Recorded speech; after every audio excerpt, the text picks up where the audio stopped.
खमसे खम 50,000 60,000 सिम जाहैयो ओमफ्राय बिनि मादाव बियो खरसा खालामनानैबाबो बेनाव मासाव 40,000 थायो इयुनाव सोरबा सासेनि लामाखौ दिहुनना होनो हायोबा बेबोथ' मोनसे बोर बादि जायोना गोजौनिफ्राय बेबायदि नुयै जोंनि प्लान्टखौ ओरै हट मिक्सार प्लान्ट नै राउन्ड गिदिंबा बेबायदि आरो मबाइल क्रेसार आरो रिसेन्टलि सफैदों बारा गोबाव जायाखै मथथे सप्ता खनसे बायदि जाबाय आरो वेलकाम लोगो नोंथांमोन गोबावनि उनाव दिनैहाय नुजाथिफैबाय आसा खालामो नोंथांमोन बयबो मोजाङै दं आरो अरायबो मोजाङै थाथों होननानै आङो माने मिजिंथिबाय दा आङो जोंनि क्रेसार प्लान्ट आरो हट मिक्सार प्लान्ट बेयाव दङ गोबावसै बेयावनो माने माब्लाबा ओरै हाग्रायाव थांनांगौ जायो नाथाय दा नै सानथाम सानब्रैसोआ बेयावनो माने रानिं दङ आरो दा बेनिफ्रायनो भिडिअखौ जागायनो सानदों आसा खालामो नोंथांमोना भिडिअखौ नायलांगोन होननानै दा बाथ्राया जाहैबाय मोनसे खोथासो आं नोंथांमोननो शेयार खालामनो लुबैदों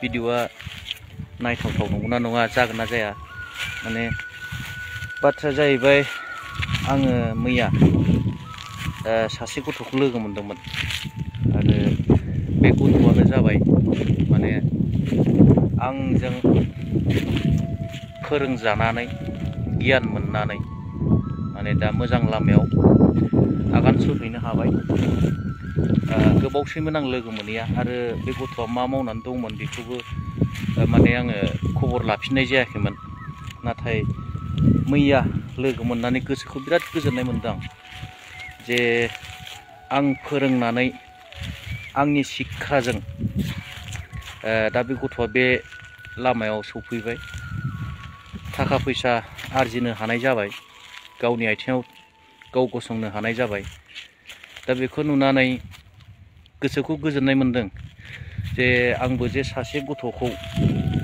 सासे सेंग्राखौ गावनि थांनानै थानो हानायनि लामाखौ देखायनानै होनो हाबाय बेनि थाखाय आं गावखौनो गाव एसे गोग्गानायबो मोनदों आरो गथ'आ खिन्थु बर' नङा दै आदिबासि सावथालमोन गथ'आ सिगाङाव एसे अख्रामोन नाथाय आं एसे मोजाङै बुजाय आजाय खालामनानै फोरोंनाय जादों आरो माखौ फोरोंदों होननानै बुङोब्ला नोंथांमोना मिथिखागौ आंथ' गारि सालायो नालाय गारि सालायनाय बिद्दाखौनो आङो फोरोंदोंमोन आरो दा गथ'आ आंजोंनो गोबाव सम थादों आरो थानानै जोंनि कम्पानियावबो खामानि मावबाय थादोंमोन दा फैयै फैयै बियो दा आं जेसेबां थाखा खामायो आं जेसेबां बेथन मोनो आं जेसेबां माने फैसा मोनो बिनिख्रुइ बियो दा बांसिन फैसा मोननाय खामानि मोनबाय आरो दा बिनि थाखाय आङो जोबोद मोजां मोनदों आंखौ सनमान होयो बेबो गथ'आ माने मोजां सनमान होयो बिदा लेङोमोन दा जाय हक मानसिया नाजानाय थायोब्ला रोङै खामानि गैया आरो खामानि रोंनानै ओरैनो थायालासिनो खामानि रोंनानै माने खामानिखौ मोजाङै मावोब्ला खामानिनि आंखाल गैया दा बेखायनो आङो नोंथांमोनजों बे बाथ्राखौनो शेयार खालामनो लुबैदों जे लाजिनानै बानानै जेबो लाब गैया दा आंबो सिगाङाव बिदिनो खस्थ' मोनबोखादों जे गारि सालायनो जेब्ला आं सोलोंदों आङो खुब उन्दै समनिफ्रायनो गारिखौ सोलोंबोनाय जादों फरायनाय समावनो माने आङो गारि सालायनायनि फारसे बिराद गोसो दंमोन दा बे हिसाबै आं गारिखौ उन्दैनिफ्रायनो सोलोंबोदों होननानै बुंब्लाबो बुंद्रायनाय जानाय नङा आरो ओरै फरायदोंबो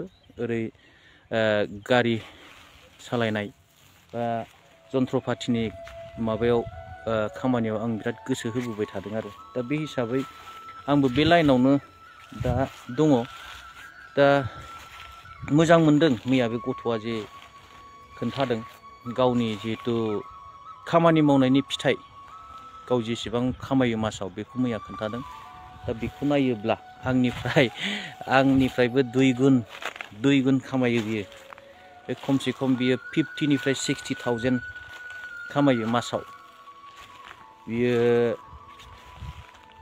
सानसेयाव 1500 थाखा कमिसन, ओमफ्राय बिनिफ्राय 8,000 थाखा दरमाहा माने सेलारि, आरो बिनि अनगायैबो अभार टाइमनि आरो एक्सट्रा दंबावो। खमसे खम